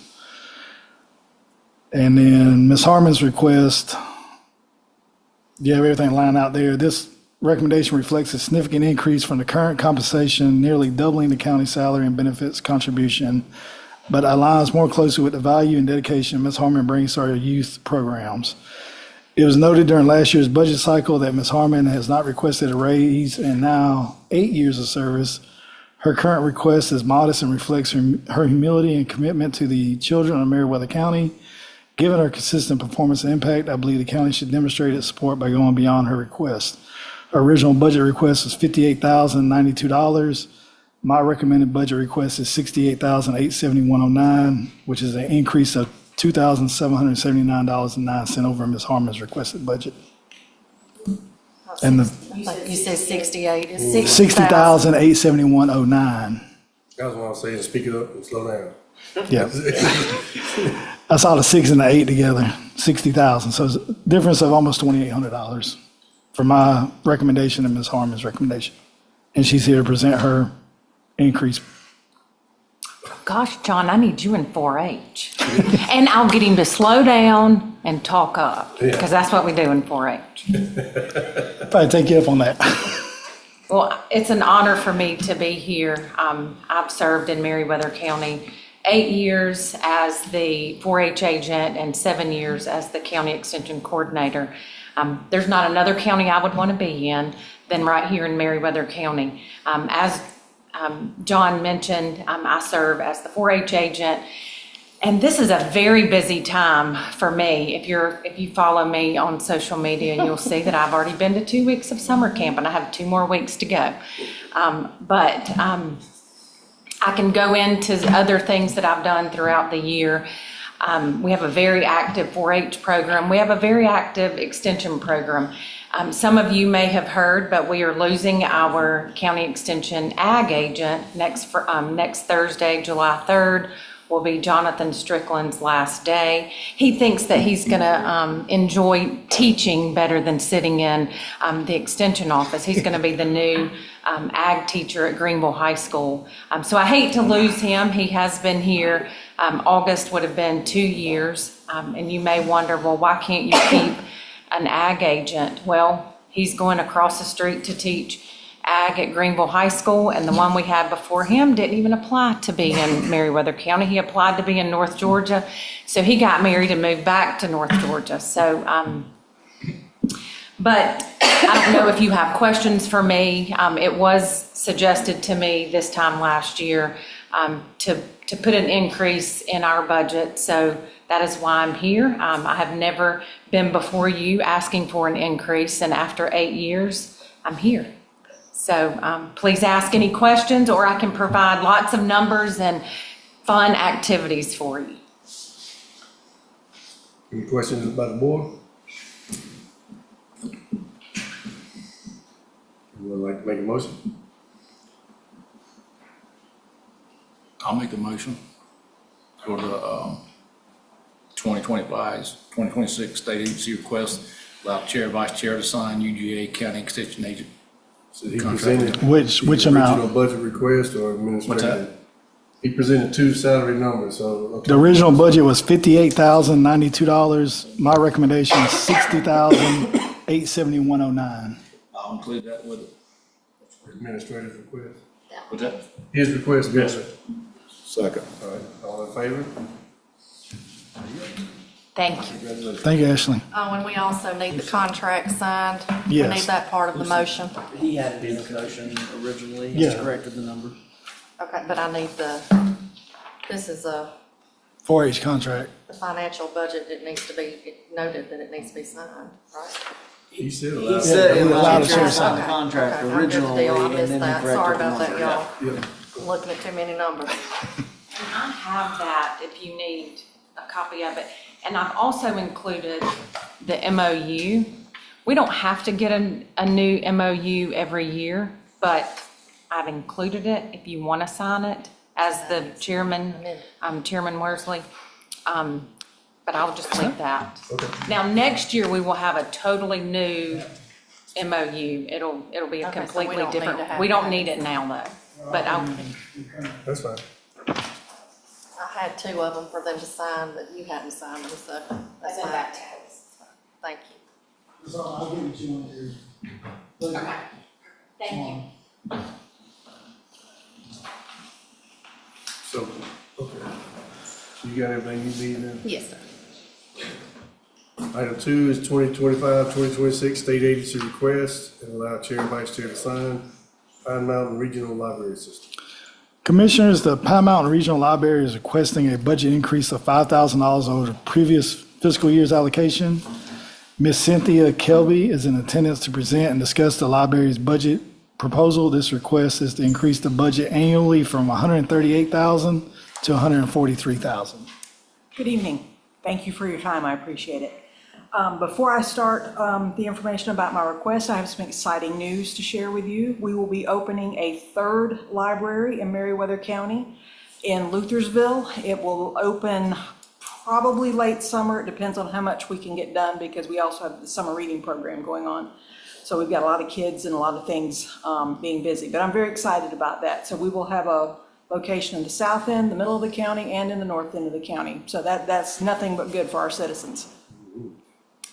And the $5,000 increase I am requesting this year has to do with our health insurance. We have 2 full-time employees at the Manchester Public Library that are covered by the health insurance. And our insurance is through the Georgia Department of Community Health. And we have received a notice stating that we should be expecting annual premium increases from now on. For a long time, the increases were few and far between, but it sounds like it's going to become an annual thing now. So that means I'll be coming back to you annually. There is also an increase in the employer share for our teachers' retirement. Public libraries were originally under the Department of Education through the state, and we have been moved now over to the university system, but our retirement is still through the teachers' retirement system, and the percentage that we pay for each employee, and again, there's 2 at the Manchester Public Library, the percentage on that is going up as well. And that is why we are asking for this increase. And if you're curious, for the first 3 quarters of this year, we've had about 10,000 people visit both libraries, and we've had over 12,000 items checked out at both libraries as well. And the Wi-Fi stats are through the roof. That's awesome. That's good. Yeah, people are using it. If you have any questions, I will do my best to answer them. Anyone have any questions? No, but keep up the good work. Thank you very much. We'll do our best. All right. Thank you very much. Thank you. Anyone like to make a motion? I make a motion to approve the request, $5,000 to the Pine Mountain Regional Library. Second. Allow the chair and vice chair to sign. Allow the chair and vice chair to sign. All right. Second. All in favor? All right, next item is 2025-2026 state agency request, and allow chair and vice chair to sign. Coweta Circuit Public Defender. Commissioners, the Coweta Circuit Public Defender is requesting an increase in their annual budget in the amount of $17,836. The majority of these increases come from pay increases for staff. Rick Samper is in attendance to present the public defender the budget and answer any questions the commissioners may have. Good evening. I'm glad to be before you again this evening to speak to you. I'm asking for $17,836.40 more than what I had last year. Our caseloads have increased, and when I started, I took over this job in January 1st, as I indicated to you when I was here last meeting. When I started looking around our pay structure, my employees in Meriwether County are comparably to the other 2 counties I have extremely underpaid. My administrative assistant here in Meriwether County has been with me since, I believe, 2007, and she makes $500 more than an administrative assistant that started with me in 2018. We run roughly the same type caseloads per attorney down here. I've got 1 attorney, Mr. Ryan Fuller, who is a resident here in Meriwether County. My administrative assistant down here is also a resident here in Meriwether County. Both of their salaries are way under comparably to the other people in our system, and they're doing comparable work. So what I'm asking for now is a $5,000 increase for each one of them and the associated cost that goes with those increases. And that still doesn't bring them up to in range of what other people are making, but it gets them a little bit closer, and that's what I'm asking for. When we start looking at numbers, to kind of give you a little bit of an idea, in 2022, we had 222 cases that Mr. Fuller handled. In 2024, that raised up to 308. And so year by year, we're getting more and more work, but our salaries aren't keeping up, and we're not showing our appreciation for that more work for these 2 individuals. So with that, I'd also tell you, if you ever have any questions about my department, feel free to give me a call. I'll make time to sit down and talk with you and go over everything. But with that, I'm asking for these pay increases for my administrative assistant and my attorney down here. Thanks, sir. John, you said it was 17,000, but this document says 25,000, 520. That's the DA's office. That's a DA. One page too far? Yes, All sir. right, my apologies. Because their current budget is $238,685. This will take it to $256,521. Okay, I scrolled too fast. Okay. Any questions by the board? So the extra seven, that was 5,000 apiece, so the extra 7,836, is that the administrative fee? It's not the administrative fee, that covers the retirement cost, health insurance cost, and the administrative fee, so that's all rolled into that amount. The other employment costs, so if you pay somebody $20 an hour, usually about 30% above that is what it costs to give them insurance and retirement benefits and those things. Unemployment insurance and everything else. All right, now I'd make a motion.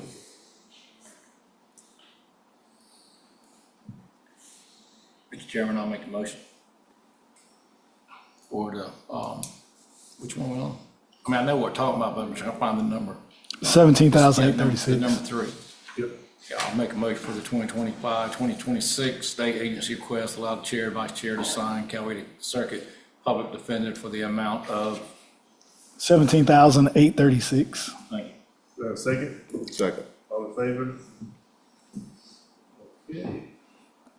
Next is 2025, 2026 state agency request, allow chair, vice chair to sign, district attorney. Commissioners, the district attorney is requesting an increase in their budget for $25,520. Mr. Herb Cranford is in attendance to discuss his request for an increase. This would take his current annual budget from $263,947 to $289,467. The additional funding is intended to support personnel costs, specifically the hiring of a part-time prosecutor to handle misdemeanor cases in probate court before Judge Rasnick. Commissioners, as he said, I'm Herb Cranford. I'm the DA of the Coweta Circuit since 2018. And to give some more context to this request, I'm not asking for the funds to have somebody in this role for the first time. If you were to go back and look in the minutes, when I became DA in 2018, at the time, Meriwether County was contracting with a local lawyer to handle prosecuting misdemeanors in probate court. Since that time, working with the Superior Court judges, Judge Rasnick has been given the authority of a Superior Court judge to handle all misdemeanors in Meriwether County. What was basically happening was if a person's misdemeanor starts in probate court and they say, I want a jury trial, it gets automatically kicked to Superior Court. What was happening back then was if a defendant did not like the offer that they got from the Meriwether contracted prosecutor in probate court, regardless of what it was, they would just say, I want a jury trial. It would get kicked to Superior Court, and then my office would inherit it in Superior Court. So it was inefficient, and candidly, I don't remember who that lawyer was. I didn't think they had much prosecution experience. So working with the staff at the time, I believe it was Fair and Gay and the commission at the time, and the court, we agreed, the DA's office agreed to take on prosecution in probate court. And for that, the commission increased my budget by $40,000 so that I could hire a local lawyer part-time to cover probate court. And along with that, Judge Rasnick was given the authority to be a Superior Court judge. So now, if you're in probate court and you don't like the plea offer made and you ask for a jury trial, it goes with the same prosecutor and stays with Judge Rasnick, just instead of as a probate judge, quote unquote, as a Superior Court judge. And as you can imagine, it prevented people from gaming the system, right? So it created some efficiency, and I think we're more productive for that reason. We had that in place since 2018, and the local prosecutor that was a former assistant DA that was doing that, she chose to leave the position last year. So we've been triaging it and covering it. I've now spoken to, and I've got an agreement with a local attorney who has, I think, 7 years as an assistant solicitor in Coweta County, handling misdemeanors, all kinds of misdemeanors, DUI, family violence. And she's prepared to take on this role, covering all misdemeanors in Meriwether County on behalf of the DA's office, but, and this is maybe a sign of the times with inflation and things, it doesn't work for her financially to do it at the rate the other person was doing it, which the county gave me $40,000 to cover. So the agreement that I've worked out with her, if y'all are willing to fund it, and I don't know if y'all have got the little, is this what y'all are looking at? Yeah. I put the explanation down here just because it might be a little convoluted. We've agreed for her to make $63 per hour, but she can only work a maximum of 1,040 hours in a year. So a normal 40-hour work week for a whole year would be 2,080 hours. So this is maximum 1,040 hours in a year, a maximum of 86 hours in a month, and then 29 hours a week. So it gives her some flexibility. If there's longer court days one week, she can cover it and pull back the next week. When there's a trial week, she can cover it and pull back for the rest of that month. And she and I are both confident that she can get the job done with these kind of hourly parameters. And what it does is it gives a ceiling of, what she would be paid for the year. And that ceiling is $65,520. So I'm asking for that $25,520 to make the difference between the $40,000 Meriwether County gave me in 2018 to hire a contract lawyer to prosecute misdemeanors, and now just pay them a little more. And I think if you were to ask Judge Rasnick, I think his belief is this has been working well in making sure people charged with misdemeanors can't kind of skirt the system, and we get these cases handled in an appropriate manner and as quickly as we can.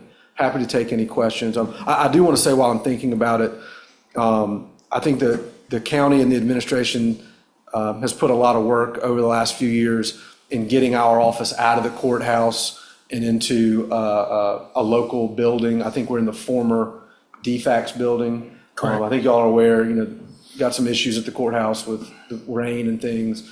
My people are extremely appreciative of the work y'all did. I think we've been in one building and we're very appreciative of that, and very thankful to be in another building. And I don't want that to go unsaid. And I thank everybody here that's kind of made that happen. It wasn't me, it was y'all. So they know that.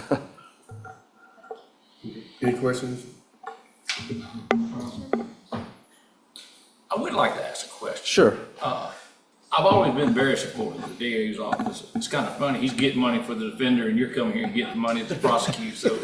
Yeah, that's how it should work, yeah. I would like to understand this, and this is just me as Commissioner King. Sure. I've always been supportive. Thank you. I know cost goes up. I know we have to, take care of all these court cases and stuff.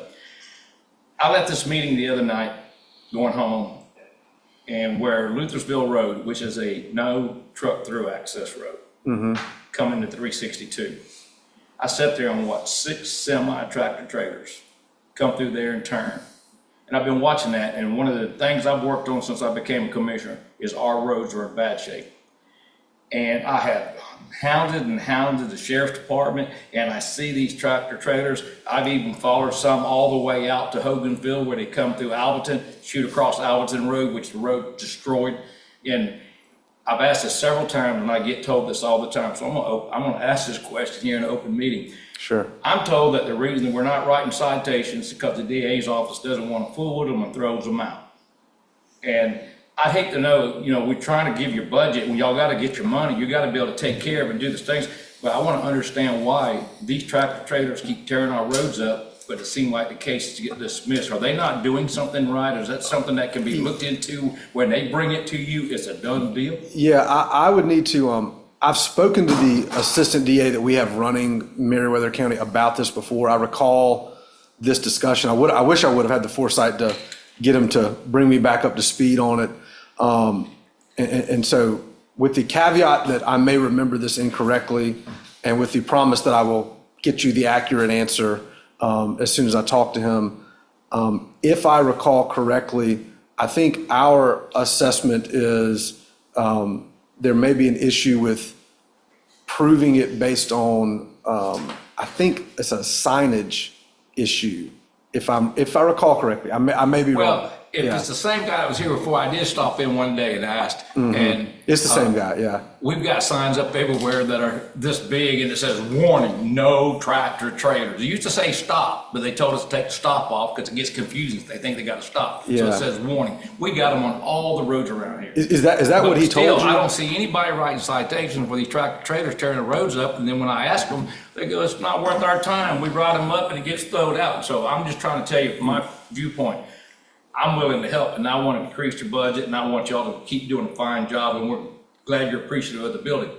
At the same time, it's hard for me to keep giving more budget each year and we're just throwing that money away because nobody wants to fool with it. If the county sheriff's department needs to have a certain way it's written and have pictures and do this, then I need to know that so we can get with them and go, this is what y'all need to do. But if we don't stop these tractor trailers cutting through, this county can't afford these roads. You see the money. Yeah, no, I think all of those are legitimate points and concerns. Now, I think if it just happens a few times, these guys will get on the radio and go, they ain't playing no more Meriwether County. That DA over there will fire you.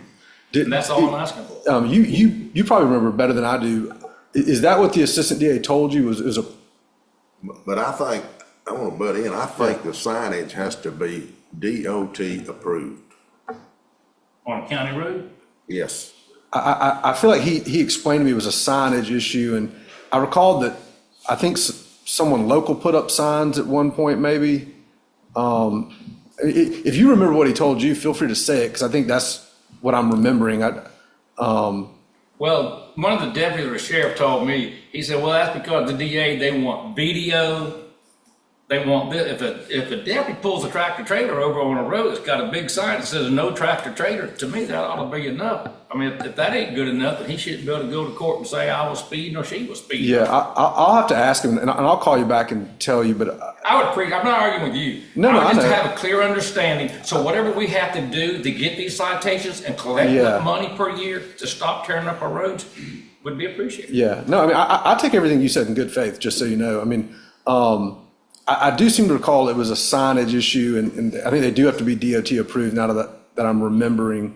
Well, if we can find out what it is, I'll be glad to call DOT and get it approved. Yeah. So, but I'll figure that out. I'd appreciate that. You know, I think a healthy tension that exists in the world of the judicial system is, law enforcement makes arrests and citations and sends us cases, and then we review them, and we don't always agree on what can be proven beyond a reasonable doubt. But if the law is those trucks can't go down that road, I do think you're right. Like, we need to know, we need to give clarity. What do we think we need to prove that? And I know you have your hands full and you got bigger and more important cases to worry about than a tractor trailer citation. But until they have to start paying a fine and worry about getting points on their CDL license, they are not going to stop. Yeah, no, it matters. I mean, philosophically, I don't believe in disregarding violations of law because they aren't important or they aren't, you know what I mean? I'll never be one that says, like, if you only shoplift this much, we don't care. You know what I mean? That's how, there are a lot of cities in America that have gone bad that way. But like I said, I wish I'd had the foresight to ask about that, but let me figure out and I'll get back to you on I'd that. love to know what we need to do. Yeah. And then we'll make sure we've got everything I's dotted and T's crossed. Yeah, all fair questions. I appreciate it, honestly. Yeah. Back to the budget request. Any questions or concerns about it? We have a motion I'll make the motion. to,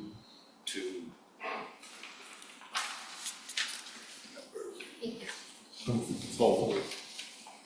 Yep, 2025, 2026 state agency request and allow chair, vice chair to sign for district attorney. For The, increase of 25,520. there you go. I think that would bring my total appropriation to 289,467 is my Correct. understanding. Correct. Yeah. we have a motion, we have a second? Second. All in favor?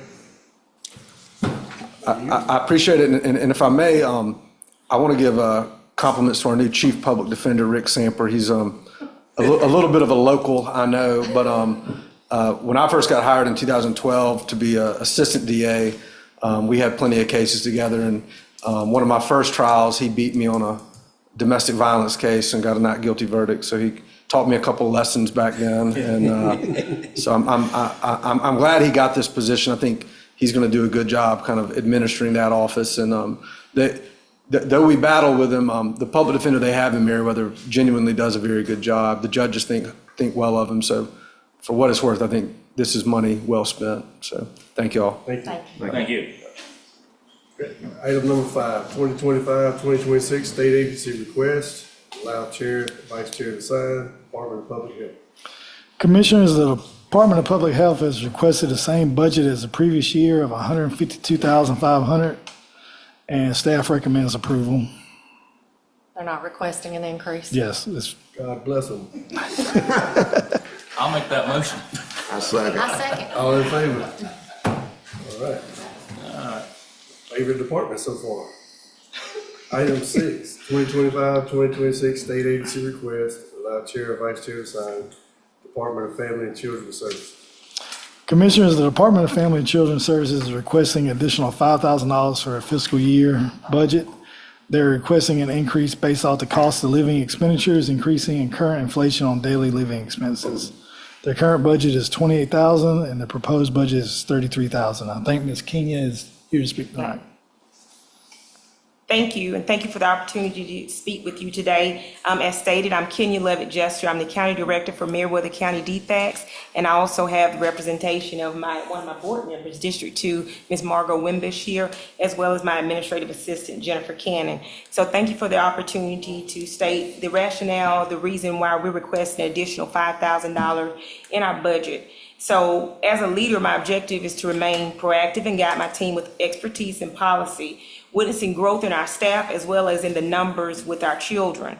Currently, Meriwether County has 28 children that are in custody of Meriwether County DFACS. Our kids are not placed currently in the county. So with that being said, it's a good and bad situation. We have developed foster homes, and some of those foster homes have since then adopted children. So homes have closed because of those reasons. So it's not that we have just not had homes. Children that we're currently having in care, they are placed throughout the counties, various counties. So our increase based off of different budgets. If we have children that are placed in Cobb County or Gwinnett County, we have to go according to their fiscal financial policy. We have a financial policy that guides us for all of our children that we have in care, but if children are in, say, Gwinnett, and Gwinnett pays $250 for diapers that month, we have to go according to whatever their budget is for our county funds for the children. As we've noted, cost of increase, cost of living increase, cost of just various things for children as children grow. Specific foster care costs are intended to cover basic needs like food, shelter, clothing, and incidentals. However, kids that are in care often have higher needs due to trauma, medical conditions, behavioral challenges, additional support services, and something that's impacted us greatly has been the number of autistic children that we've had to come into care recently. With that, we have to have different modifications for our children and large sibling groups of children that we've experienced as well. We've had to increase the use of behavioral aids in the home with kids around the clock. And so what that looks like is, even though there's a per diem that covers their cost of living in the foster home, we're having to offset that because behavioral aids are basically one-on-one with the kids. Additional county expenditures go towards unusual medical. Now, the children are covered by AmeriGroup and they receive Medicaid. However, there are some unusual medical costs that come into play a lot of times for our children and some unreimbursed expenses. We want our children to have as much normalcy as possible when it comes to school extracurriculars or whatever it may be. So we even have additional trainings that we want staff to continue to have for professional growth and development. We have one that's coming up in Macon next month. It's an actual rural autism conference, and we search for that training because we see the great need for our children. We partner with our school system, so we're working towards the needs of our children, but we see that there's still additional training and things that we need for our staff and even staff retention. So based off of that information and our number of children that are in care, as well as the number of kids that we're trying to maintain in homes, I do have data that shows active totals, how our numbers of investigations, they kind of fluctuate. Our numbers as far as family preservation cases, right now we have 19 Those are cases where the children are not in foster care, but we're working actively in the homes with the parents. So we're providing services, whether it's parent aid, whether it's IFE, which is intensive services, whether it's just basic, learning about how to parent that child. So all these things come into play when we talk about expenditures. Our foster care financial policy covers the per diem rate. The per diem rate right now for a child in foster care at the age of 0 to 5 is $29.20 a day. $31.51 for 13 and older, and $34.27 for children that's past the age of 13. With all that being said, the additional costs that we look at is whether it's supplies, Christmas allowances, pictures, anything that daycare, if it's outstanding that we don't cover through our, state approved, if it's transportation, and additional medical care. These are all of our expenditures that we utilize and have to present every year in July to our regional accounting office. So those are just some of the breakdowns that I wanted to share with you today. So given the presented information, we hope that you can consider the increase of the $5,000 for the use of children in foster care, as well as to offset costs where kids are not coming into care as well. Any questions? Amen. Covered very well. All right, thank you. You want to make a motion? I'll make a motion, we accept the budget request. 5,000. Sir? It's 5,000. $5,000 and allow the chair, vice chair to sign. Second. All in favor?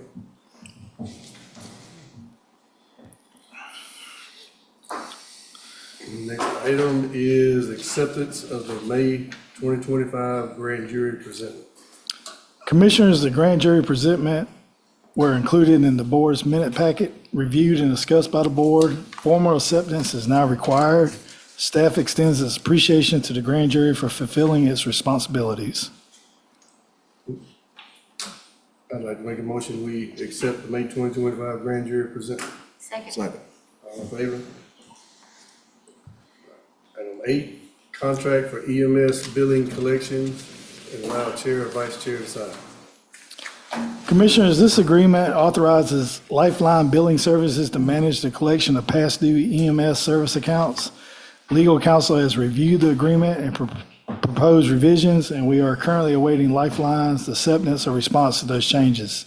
Staff recommends that the agreement be approved contingent upon final legal approval and authorization be granted for the chairman or vice chairman to execute the agreement. Is this something we normally do?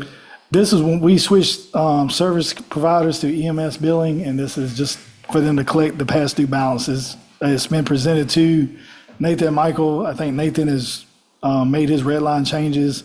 It has been sent to EMS Lifeline for their acceptance or changes, and we'll pass it back to legal.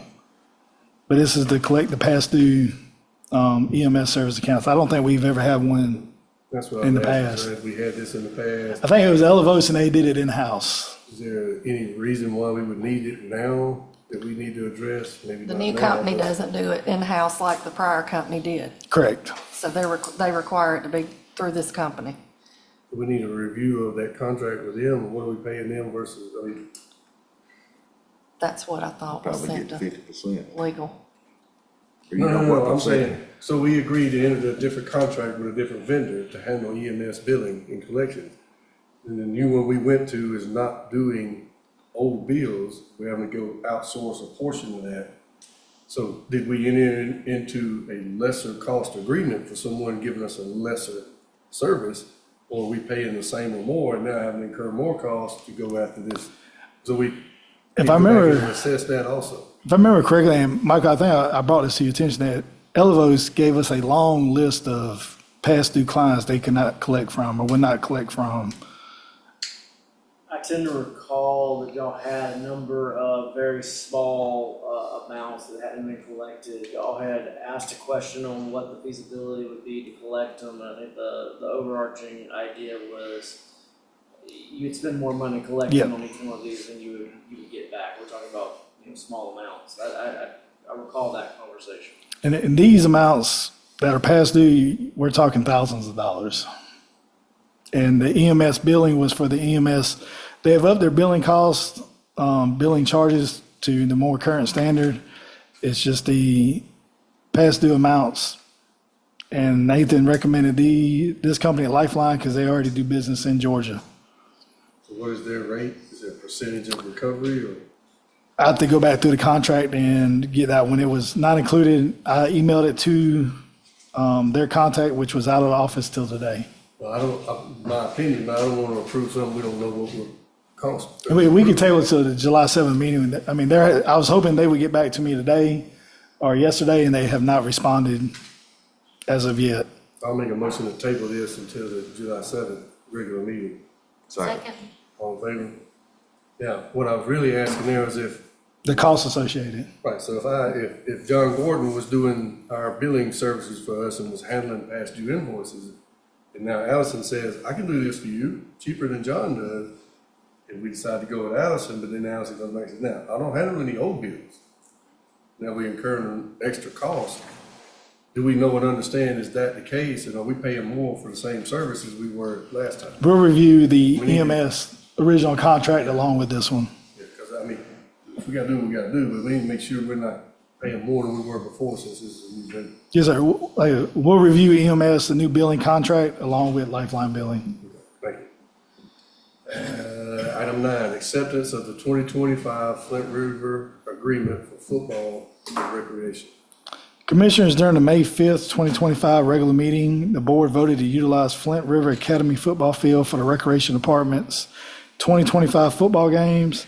Staff recommends approval of the football field and stadium use agreement and for the chairman or vice chairman to sign. Now, this agreement was in lieu of any other facility being acceptable to play football on and at a lesser cost than an agreement with the school board. Correct. Okay, I want that to be on record also. That's correct. And this is a motion that says allow the chair to sign. Correct. I make And it's a motion- renewal of last year. It's the same agreement as last year. I make a motion that we allow the chair, vice chair to sign the agreement for 2025 to use Flint River Academy's football field. You second. All in favor?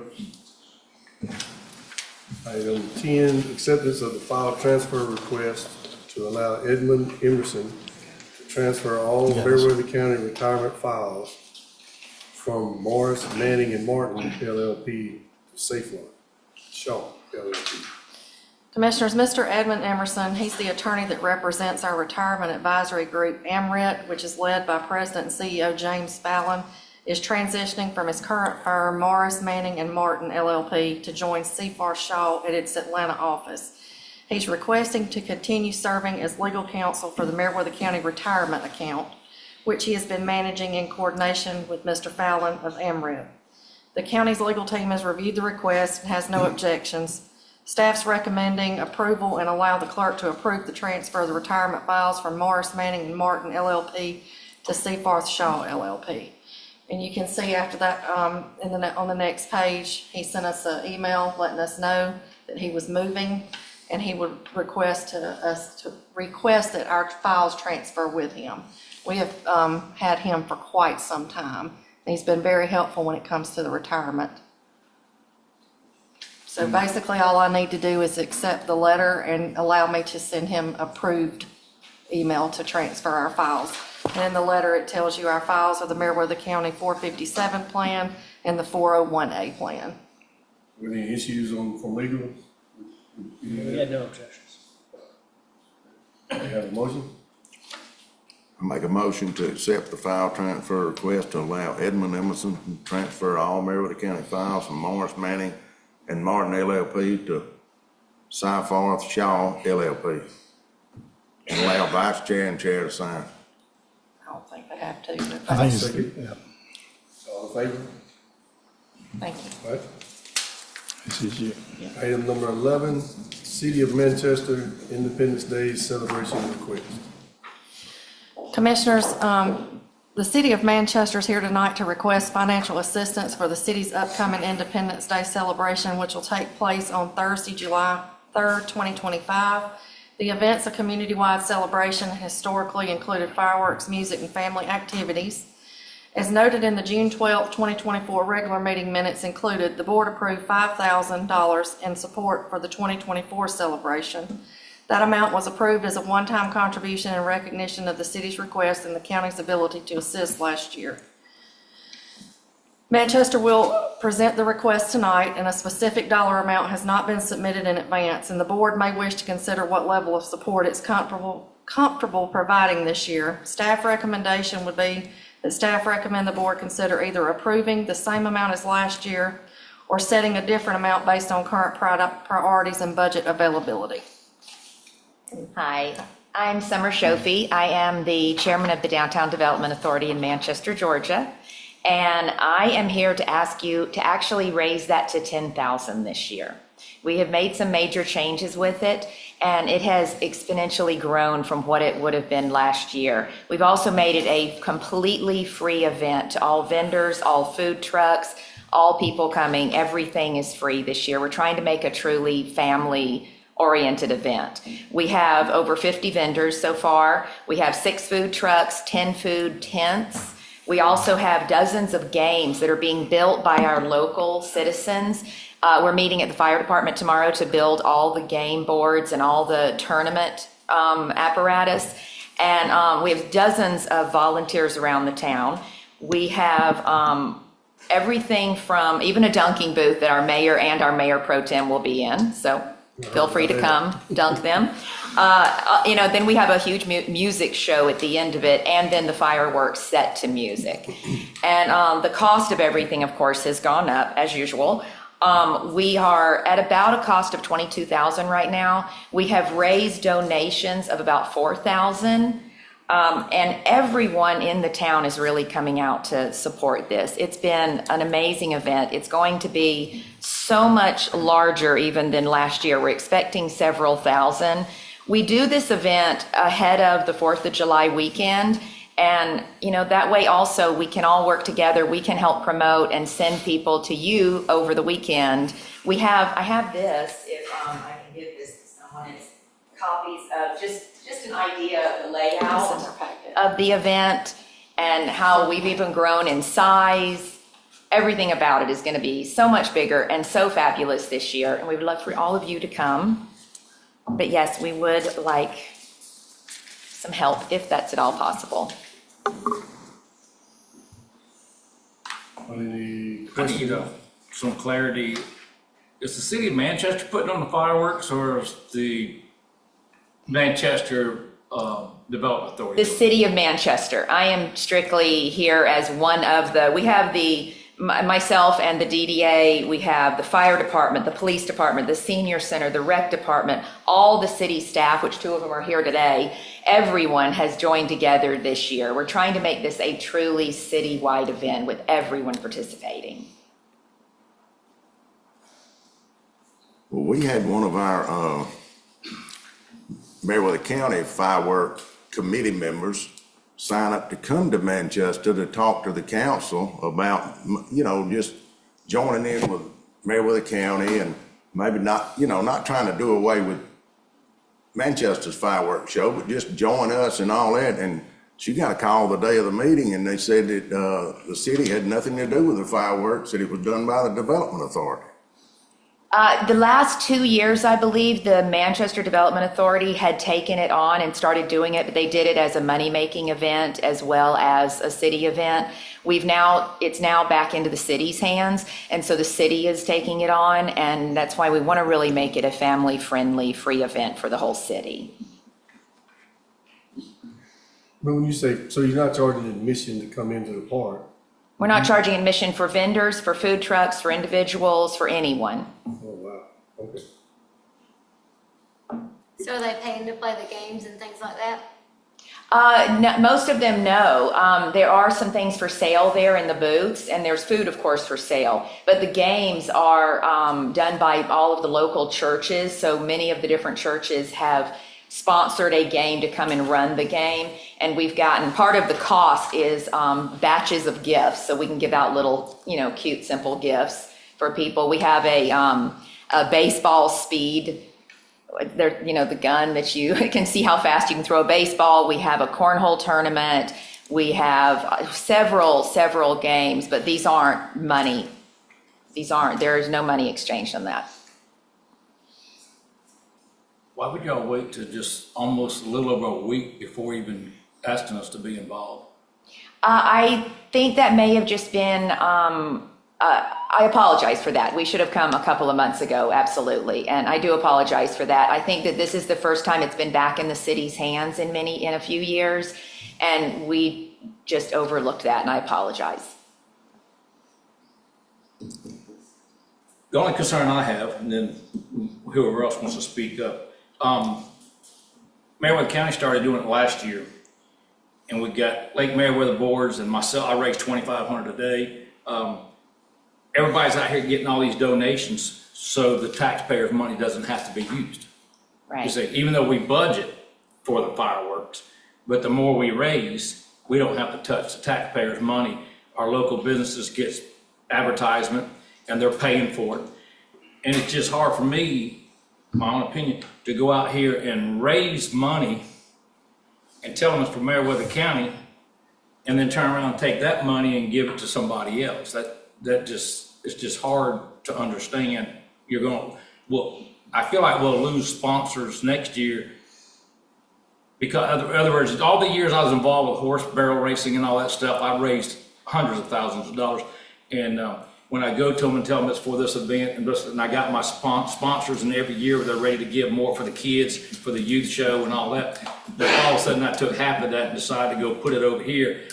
The majority of them, when I come back to see them, they'd probably say, I'm good. And then I don't know if that would affect us then to where now we got to drop back and start spending the taxpayers' money. So that's just a concern.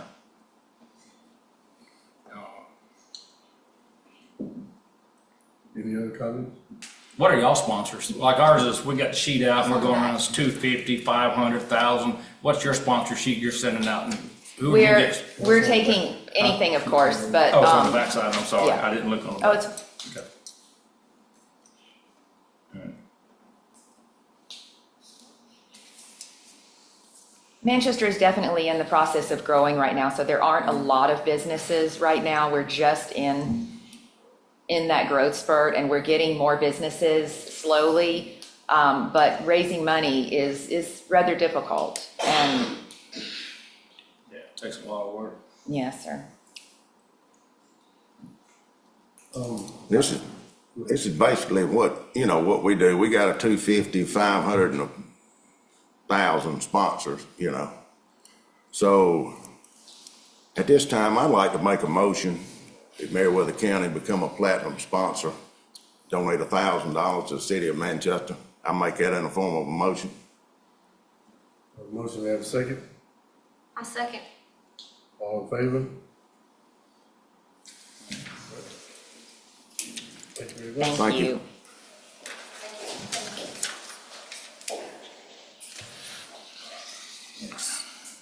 We have a report from county administrator. Yes, sir. Mr. Dunway would like to thank Public Works for their assistance with Peaches in the Pie. He said they did a terrific job, help cleaning up, help organizing everything. They had a great turnout.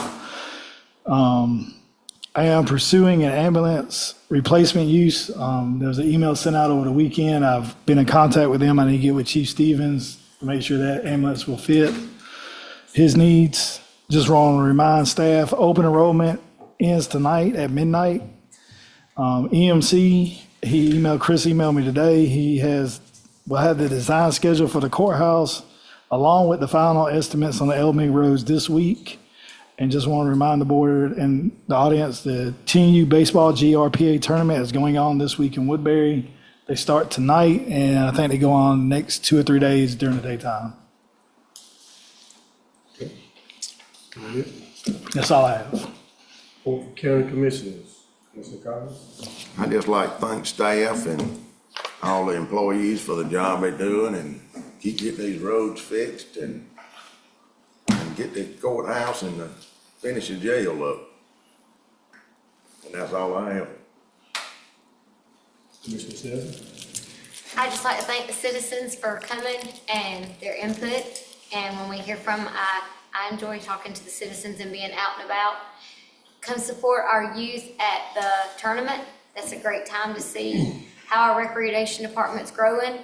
The Peaches and the Pines was great last weekend, and Public Works did a great job helping keep that running smoothly, along with the Lake Meriwether Advisory Board. And thank you all for everything. Same thing, I appreciate what everybody's doing in the staff and Public Works has been doing an outstanding job.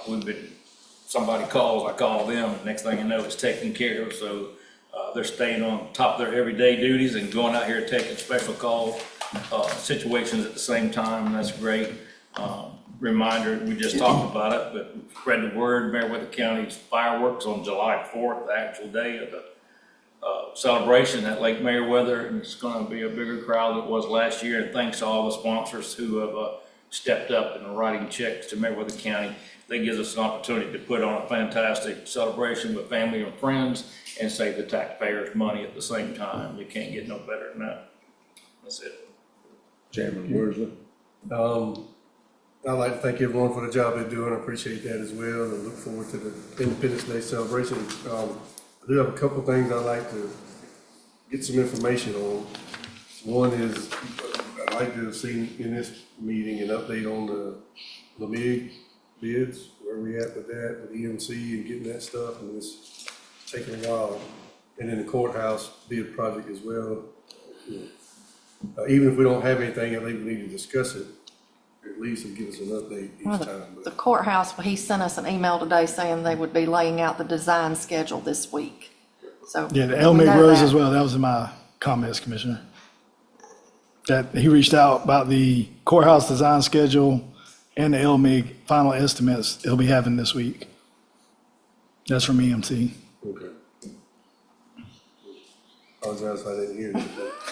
He sent that email this morning. Yeah, but I mean, this is, yeah, it just is taking too long when it's fixing to be July. We ain't got a single road paved. We committed all this money to it. We ain't got anything started on the courthouse.